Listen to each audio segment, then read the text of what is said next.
In this video, I will guide you. Go to My Customer section in the dashboard. Look at the menu on the left, My Customer. You click on it.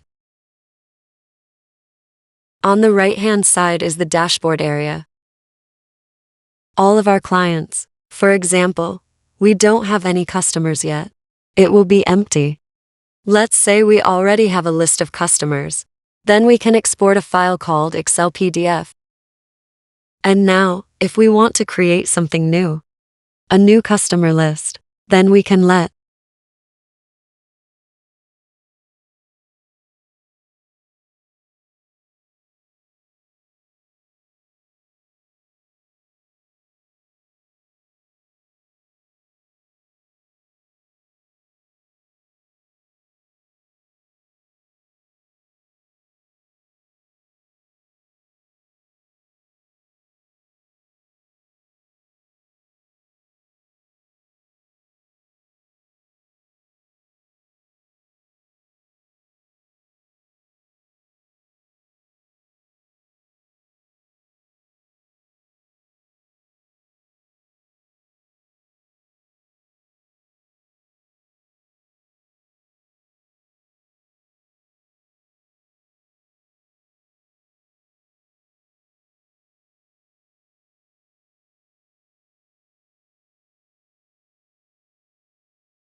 and then you've created a customer.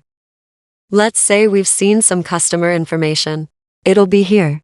Now, you will have two options. One is you. You will shop as a customer.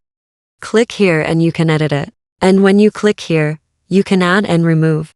If you want to fix it, it's here. When our client list is already growing, then we can customize according to Excel or PDF file to save. And thank you for following this